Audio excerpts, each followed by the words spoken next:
అందరికీ నమస్కారం. ఈ జ్యోతిష్య శాస్త్రం అనేది ఒక చాలా అద్భుతమైన విజ్ఞాన శాస్త్రం. మనం ఈ జ్యోతిష్య శాస్త్రం లోతుల్లోకి వెళ్ళే కొద్దీ ఎన్నో అద్భుత విషయాలు మన నోటీసులోకి వస్తూ ఉంటాయి. నాకు అప్పుడప్పుడు అనిపిస్తూ ఉంటుంది, నాకు ఈ జ్యోతిష్య శాస్త్రం గురించి కనీసం ఆవగించంతైనా తెలుసా? తెలిసింది గోరంత, తెలియాల్సింది కొండంత. ఓకే, ఈ రకంగా మనం ఈ జ్యోతిష్య శాస్త్రాన్ని ఎనలైజ్ చేసుకుంటూ పోతే ఎన్నో రకాల అద్భుతమైన విషయాలు మన నోటీస్లోకి వస్తూ ఉంటాయి. అలాంటి వాటిల్లో ఒకటి ఈ పుష్కర నవాంస. అంటే ఈ పుష్కర నవాంస గురించి ఇంతకు ముందు ఎంతో మంది వీడియోస్ చేసేసారు. మీరు యూట్యూబ్ వీడియోస్ చూస్తే ఎన్నో రకాల ఎన్నో వందల వీడియోస్ ఈ పుష్కర నవాంస గురించి మీకు కనిపిస్తాయి. మరి నేను మీకు కొత్తగా చెప్పేది ఏముంటుంది? అందుకే మీరు ఒక్కసారి ఈ వీడియో చూసి నేను మీకు ఏమి కొత్తగా చెప్పాను అనేది మీరే డిసైడ్ చేయండి. కింద కామెంట్ సెక్షన్ ఉంటుంది కదా, కామెంట్ సెక్షన్లో పెట్టండి. నేను డెఫినెట్గా జ్యోతిష శాస్త్రంలో మీ అందరితోటి కలిసి పరిశోధన చేసి సమాజానికి ఏదైనా మంచి చేయడానికి నేను రెడీగా ఉన్నాను. ఇప్పుడు మనం పుష్కర నవాంస గురించి ఈ వీడియోలో డిస్కస్ చేద్దాం.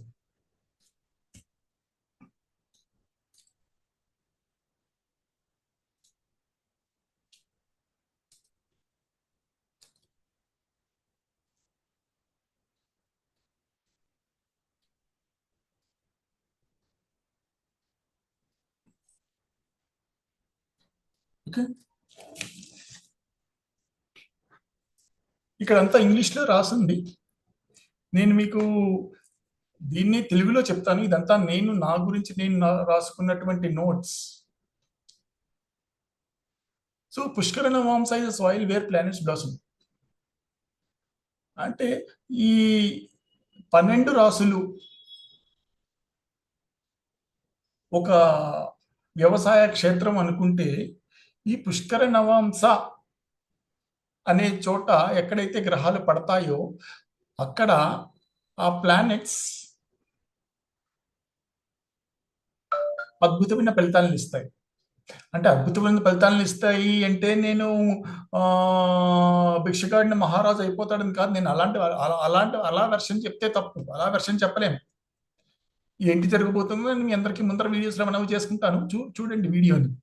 ఓకే, ఈ పుష్కర నవాంస అనేది D9 చార్ట్ లో ఒక స్పెషల్ ప్లేస్. అంటే అక్కడ ఉండే ప్లానెట్స్ కి స్పిరిచువల్ గా మంచి పొజిషన్ లో ఉంటాయి. అలాగే మెటీరియలిస్టిక్, వాటి భౌతికపరమైన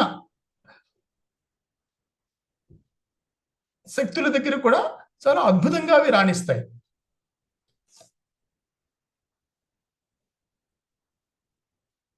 ఓకే,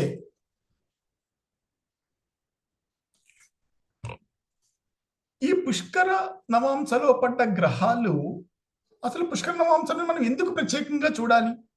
ఒక ప్రత్యేకమైన దృష్టితో కదా మనం ఈ పుష్కర నవాంసను చూడాలి.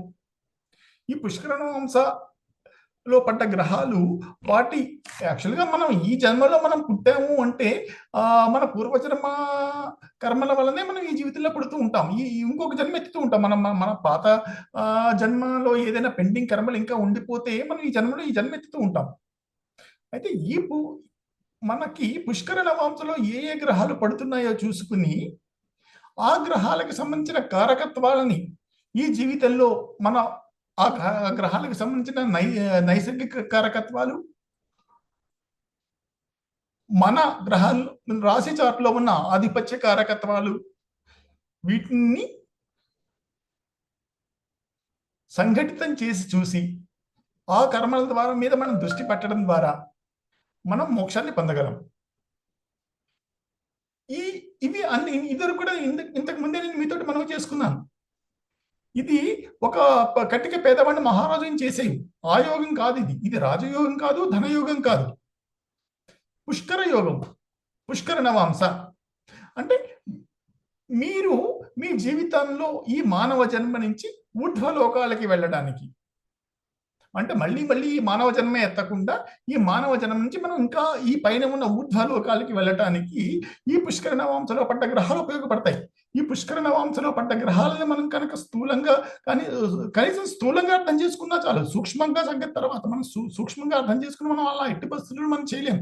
కనీసం స్థూలంగా అర్థం చేసుకుని వాటి కారకత్వాలను తృప్తిపరచడం ద్వారా, ఆ లైన్లో మనం కష్టపడి పనిచేయడం ద్వారా మన రీబర్త్ సైకిల్స్ ని మనం తగ్గించుకోవచ్చు. అది నేను చెప్పదలుచుకున్నది మీ అందరితోటి. ఫస్ట్ నా ఏరియా ఫోకస్ అంతా కూడా వీటి కర్మ ఫలాలు. అవి మీ జీవితంలో మీ రీబర్త్ సైకిల్స్ ని తగ్గిస్తాయి. అంతవరకే. రీబర్త్ సైకిల్స్ ని తగ్గాయి అంటే మనం మోక్షానికి దగ్గర అవుతున్నట్టే. అసలు మనం ఒక జ్యోతిష్కుడి దగ్గరికి మీరు వెళ్ళినప్పుడు నాకు లాటరీ టికెట్ వస్తుందా, నేను ఫారిన్ కంట్రీకి వెళ్తానా, లేకపోతే నాకు మహారాజు నేను ప్రధానమంత్రిని అయిపోతానా, ఇలాంటి యోగాలు నా జాతక చక్రంలో ఉన్నాయా లేవా అని అడుగుతారు. ఫస్ట్ ఆఫ్ ఆల్ ఈసారి ఏదైనా జ్యోతిష్కుడి దగ్గరికి వెళ్ళినప్పుడు మీ జన్మ కుండలిలో పుష్కర నవాంసలో ఏ గ్రహాలు పడ్డాయో చూసుకోండి. వాటికి సంబంధించిన హార్డ్ వర్క్ మీరు ఎలా చేయాలో మీ జ్యోతిష్కుడిని అడిగి తెలుసుకోండి. మీరు జ్యోతిష్కుడిని అడగాల్సిన ప్రశ్నలు ఇవి. అంతేనా? మీరు ఉత్తినే జ్యోతిష్కుడి దగ్గరికి వెళ్ళి ఏదో చొప్పదంటి ప్రశ్న అడిగేసి వస్తే కుదరదు. జ్యోతిష్కుడు చెప్పింది ఎలాగో మీ జీవితంలో జరగదు, మీరు కష్టపడితే తప్ప. మొత్తం 108 నవాంశాల్లో 24 నవాంశాలకి మాత్రమే పుష్కర నవాంశాలు ఉన్నాయి. ఈ పుష్కర నవాంశాల ఆ గ్రహాల కారకత్వాలను తృప్తిపరచడం ద్వారా మన సంచిత కర్మలు, అంటే మనం అక్యుములేట్ అయిపోయిన కర్మ భారాన్ని మనం తగ్గించుకోవచ్చు. ఇవి మనకి తక్షణం మన జీవితంలో తక్షణం మనకి గ్రోత్ ఇవ్వకపోయినా సరే చాలా లాంగ్ టర్మ్ గ్రోత్ ఇస్తాయి. అవి ఇచ్చే ఫలితాలు కూడా మన జీవితంలో శాశ్వతంగా ఉంటాయి. ఇప్పుడు మనం ఏం చేయాలి? ఈ గ్రహాలకి సంబంధించిన మంత్ర సాధనలు చేయడం ద్వారా మనం ఈ గ్రహాన్ని తృప్తిపరచవచ్చు. అంటే మంత్ర సాధన చేసేస్తాను, శని గ్రహం ఉందంటే నేను శని మూల మంత్రాలను రోజుకి 20 సార్లు చదివేస్తాను అంటే అలా కుదరదు. మీరు ఆ గ్రహాన్ని మూల మంత్రాల సాధన చేయడంతో పాటు మీరు ఆ గ్రహాలకు సంబంధించిన కారకత్వాలను కూడా తృప్తిపరుస్తూ ఉండాలి.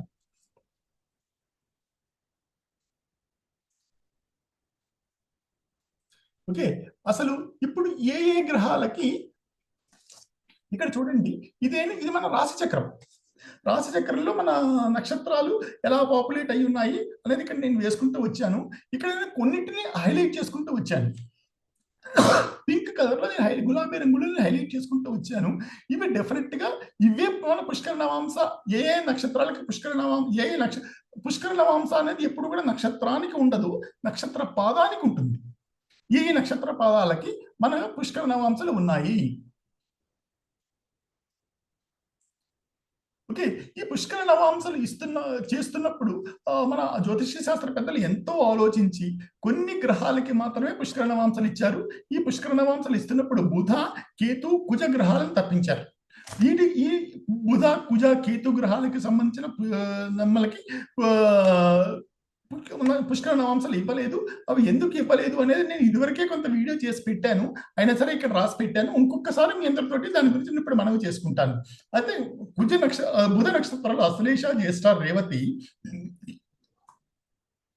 అంటే ఫస్ట్ మనం కేతు నక్షత్రాలతో మొదలు పెడదాం. కేతు, అశ్విని,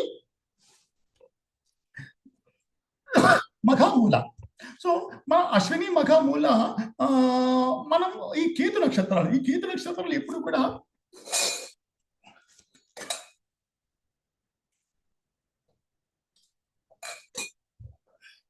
మన పూర్వజన్మని ఈ జన్మని కలుపుతూ ఉంటాయి. అప్పుడే మనం ఈ జన్మలోకి మనం ఫ్రెష్ గా ప్రవేశించామన్నమాట. ఈ నక్షత్రాల అర్థం అది. అప్పుడే పుట్టిన ఒక శిశువుకి చాలా ఉత్సాహంగా ఉండొచ్చు, ఆయన ఉత్సాహంగా ఆడుతూ ఉండొచ్చు, పిలిస్తే పలుకుతూ ఉండొచ్చు, కానీ అంతగా ఎనర్జీ ఉండదు. అందుకని చెప్పి దీన్ని తప్పించారు. కేతు నక్షత్రాలు చూడండి, మీరు ఇప్పుడు కూడా గండాదీలో ఉంటాయి. అగ్నితత్వ రాశులలో గండాదులలో కీర్తి నక్షత్రాలు ఉంటాయి. అలాగే బుధ నక్షత్రాలైన అశ్లేష, జ్యేష్ఠ, రేవతి వీటికి కూడా పుష్కర నవాంశాలు ఇవ్వలేదు. ఈ నక్షత్రాలు చూడండి, మీరు ఎప్పుడూ కూడా ఈ జలతత్వ రాశులలో ఇక్కడ జలతత్వ రాశుల్లో గండాంతాలలో ఉంటాయి. అంటే ఈ నక్షత్రాల్లో ఉండే వాళ్ళకి ఇన్సెక్యూరిటీ ఫీలింగ్ ఎక్కువగా ఉంటుంది. ఓకే, అశ్లేష నక్షత్రంలో వాళ్ళకి మైండ్ అంత పెద్ద స్టెబిలిటీగా వాళ్ళది ఉండదు. ఓకే, అదే జ్యేష్ఠ నక్షత్రం వాళ్ళకి వచ్చేసరికి వాళ్ళకి నేను వాళ్ళ పాస్ట్ లైఫ్ కర్మ నుంచి ఇంకా వాళ్ళు పూర్తిగా బయటపడరు. ఆ పాస్ట్ వాళ్ళు ఒక రకమైన అథారిటీ ప్రదర్శిస్తూ ఉంటారు. అలాగే రేవతి నక్షత్రం దగ్గరికి వచ్చేసరికి ఏం జరుగుతుంది, పూర్తిగా అలసిపోయి ఉంటారు. సో ఇలాగ ఒక పుష్కర అంటే ఎనర్జీ, అంటే పుష్కర అంటే ఒక రకమైన దైవత్వం, అంటే ఒక రకమైన అలా నేను అలా ఎనర్జీ, నేను అలసిపోయానన్నా, నాకు ఈగో ఉంది అన్నా, లేకపోతే ఇంకా నా వల్ల కాదు అన్నా సరే, ఒక రకమైన మెంటల్ ఇన్స్టెబిలిటీ ఉన్నా సరే పుష్కరం అక్కడ ఉండలేదు. ఇక్కడేమో ఫ్రెష్గా ఎనర్జీ లేకపోవడం వల్ల ఉండలేదు కేతు నక్షత్రాలలో. అదే మనం బుధ నక్షత్రాల దగ్గరికి వచ్చేసరికి మైండ్ ఇన్స్టేబుల్ మైండ్, అందువల్ల అక్కడ పుష్కరం ఉండలేదు. అలాగే ఇప్పుడు కుజ నక్షత్రాలు మృగశిర, చిత్త, ధనిష్ట. మృగశిర, చిత్త, ధనిష్ట ఎక్కడ ఉంటాయి చూడండి. భూతత్వ రాశులకి వాయుతత్వ రాశులకి మధ్యలో ఉంటాయి. ఇవి రెండు పాదాలు భూతత్వ రాశిలో ఉంటాయి, రెండు రాశులు వాయుతత్వ రాశిలో ఉంటాయి. ఇన్బ్యాలెన్స్డ్ ఇగో, అంతా నాకే తెలుసు, నన్ను మించిన వాళ్ళే లేదు, ఓకే నేనే చాలా గొప్ప వ్యక్తిని, అలాంటి ఇగో ఫీలింగ్ ఇక్కడ ఉంటుంది. అందువల్ల ఇలాంటి ఫీలింగ్స్ ఉన్న చోట కూడా పుష్కరం సర్వైవ్ అవ్వలేదు. కాబట్టి ఇలాంటి ఈ ఫీలింగ్స్ ఉంటే పుష్కరం అక్కడ సర్వైవ్ అవ్వలేదు కాదు. పుష్కరం అనేది చాలా సాత్వికమైనది, అత్యంత శక్తితో కూడినది, కాబట్టి అత్యంత నాలెడ్జ్తో కూడినది. కాబట్టి ఈ పుష్కర నవాంశాలు ఈ నక్షత్ర స్వభావాలకు సరిపోవట్లేదు, కాబట్టి వీటికి పుష్కర నవాంశాలు ఇవ్వలేదు. మనం చూడండి, మన పెద్దలు జ్యోతిష్ శాస్త్రంలో వాళ్ళు ఏమి చేసినా మన గురించి ఎంతో ఆలోచించి వాళ్ళు పని చేశారు. ఉత్తునే పుష్కర నవాంశం అయితే పేపర్ మీద పెన్ తీసుకుని క్యాలిక్యులేషన్ వేసి వాళ్ళు ఉత్తునే ఇచ్చేయలేదు, ఇంత డీప్గా ఆలోచించేశారు. కాబట్టి ఈ రోజు దాని గురించి మనం మాట్లాడుకుంటున్నాం. సరిగ్గా ఇలాంటి పాయింట్స్ నా వీడియోలో మీకు కొత్తగా చెప్పబోతున్నాను. చూసారా, పుష్కర నవాంశ ఇప్పుడు ఏ రాశుల్లో ఏ నక్షత్ర పాదాలు ఉంటాయి. ఇప్పుడు చూసారా, అన్ని అగ్నితత్వ రాశులు అన్నింటిలో నక్షత్ర ఫస్ట్ పాదాలు వస్తున్నాయి. భూతత్వ రాశుల్లో 2వ పాదాలు, వాయుతత్వ రాశుల్లో 3వ పాదాలు, జలతత్వ రాశుల్లో 4వ పాదాలు వస్తున్నాయి. ఈ నవాంశ మొత్తం ఇలాగే ఉంటుంది. ఇక్కడ పింక్ కలర్ లో హైలైట్ చేసినవన్నీ కూడా పుష్కర నవాంశాలు. దీనికే కొంచెం ఇది రాశి చార్ట్ అయితే, ఈ రాశి చార్ట్ ని కొంచెం ఎనలైజ్ చేసి నేను ఇక్కడ రాశి నవాంశ చక్రం వేశాను. ఇప్పుడు చూడండి, వృషభ రాశిలో ఈ పుష్కర నవాంశాలని పుష్కర నవాంశాలు అలాట్ చేసినప్పుడు అది మళ్ళీ శుభగ్రహాల స్థానంలోనే పడ్డాయి. అంటే ఇప్పుడు శని రాశులైన, అదే బుధ రాశులైన, అదే కుజ రాశులైన మేషం, వృశ్చికంలో పుష్కర నవాంశాలు పడలేదు. అంటే ఇగో, అక్కడ ఇగో ఉన్న చోట పుష్కరం మళ్ళీ ఉండలేదు. అలాగే సూర్య రాశి అయిన లియోలో మళ్ళీ పుష్కరం ఉండలేదు. అలాగే అక్కడ శని రాశులైన మకరం, కుంభంలో కూడా పుష్కర నవాంశాలు లేవు. మిగిలిన రాశులు అన్నింటిలోనూ కూడా పుష్కర నవాంశాలు పడుతున్నాయి. ఇది కొంచెం సరిగ్గా చూస్తే మీకు తెలుస్తుంది. వృషభంలో బుధుడు, చంద్రుడు నక్షత్రాలు ఉన్నాయి. బుధుడు, చంద్రుడు. అలాగే మీరు కర్కాటకం తీసుకుంటే, కర్కాటకానికి రాశ్యాధిపతి చంద్రుడు, ఈయన కూడా శుభ నక్షత్రమే. అటు శుక్రుడు శుభ నక్షత్రమే. ఇందులో ఉన్న నక్షత్రాలు శుభ నక్షత్రాలే. అలాగే మీరు కన్యా రాశి కనుక తీసుకుంటే దానికి బుధుడు అధిపతి, బుధుడు కూడా నైసర్గిక శుభుడు. ఇక్కడ ఈయన మిత్రుడైనటువంటి శని నక్షత్రాలు, ఇక్కడ శని బుధుడికి మిత్రుడు, నైసర్గిక మిత్రుడు. ఆయన నక్షత్రాలు ఇక్కడ ఉన్నాయి. అలాగే నేను వేసుకుంటూ వచ్చాను. చూడండి ఇక్కడ మీరు తులారాశి చూడండి, తులారాశికి అధిపతి శుక్రుడు. శుక్రుడి రాశిలో అన్ని శుక్ర నక్షత్రాలే ఉన్నాయి. నన్ను గట్టిగా అడిగితే అన్ని నవాంశాలు అన్ని రాసుల్లోకి బెస్ట్ రాశి తులారాశి అంటాను నేను. ఎందుకంటే ఇక్కడ 3 నక్షత్ర పాదాలకి నవాంశాలు ఉన్నాయి. ఆ 3 మళ్ళీ శుక్రుడివే.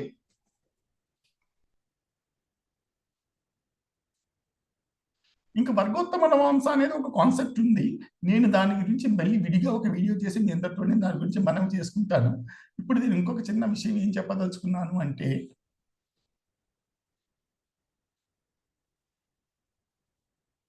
పుష్కర నవాంశ అంటేనే చాలా గొప్పది. అందులో ఒకవేళ ఒక పుష్కర నవాంశలో శని నీచబడుతూ ఉంటాడు. భరణి 3వ పాదాలో శని నీచబడతాడు. అంటే ఆయన పాపత్వం పూర్తిగా పోకపోయినా దైవత్వంతో కూడుకున్న పాపత్వం, నెససరీ ఈవిల్ అంటాను చూసారా, అలాంటిదే ఇది. అలాగే కొన్ని ప్లానెట్స్ అక్కడ ఉచ్చలో ఉంటాయి. చంద్రుడు అక్కడ ఉచ్చలో ఉంటాడు. చంద్రుడికి మామూలుగా ఇన్స్టేబుల్ మైండ్, కానీ చంద్రుడు పుష్కర నవాంశలో ఎప్పుడైతే పడ్డాడో అప్పుడు చాలా స్ట్రాంగ్ మైండ్, ఎమోషనల్ విజ్డమ్ ఉంటాయి. అలాగే అక్కడ శుక్రుడు పడినప్పుడు ఆయన క్రియేటివిటీకి పెట్టింది పేరు శుక్రుడు. స్పిరిచువల్ గా కూడా మనకు స్పిరిచువల్ థాట్స్ ఇస్తాడు. ఒకవేళ కుజుడు ఒక శుక్రుడు కనుక పుష్కర నవాంశలో ఉండి ఉత్తమ ఆయన కనుక ఉచ్చల్లో కనుక ఉంటే, అలాగే సూర్యుడు ఉచ్చల్లో ఉంటే ఆయన రాయల్ విజ్డమ్. మామూలుగా మనం అందరం అనుకుంటాం కొందరు రాజులకి విజ్డమ్ ఉంటూ ఉంటుంది. దశరథుడు, జనకుడు ఇలాంటి వాళ్ళు. జనక మహారాజు అయితే ఆయన యాక్చువల్గా రాజర్షి అంటారు ఆయన్ని. సో అలాంటి వాళ్ళందరికీ ఇలాంటి కాంబినేషన్స్ ఉన్నాయని నేను చెప్పను, అలాంటి విజ్డమ్ ఇస్తూ ఉంటుంది.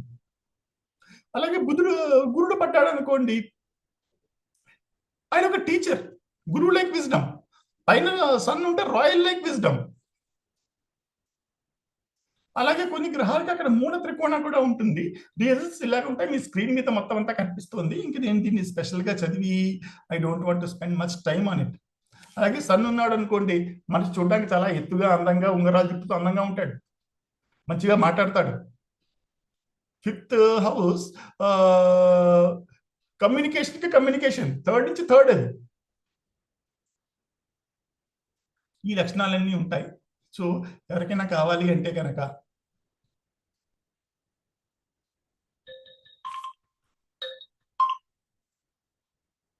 సో ఇది నేను పుష్కర నవాంశ గురించి నేను మీ అందరికీ చెప్పదలుచుకున్నది. ఎవరికైనా ఏదైనా కామెంట్స్ ఉంటే కనుక డెఫినెట్గా కామెంట్ సెక్షన్లో పెట్టండి. నేను డెఫినెట్గా దాన్ని అడ్రస్ చేస్తాను. నాకు అవకాశం ఇచ్చినందుకు మీ అందరికీ కృతజ్ఞతలు.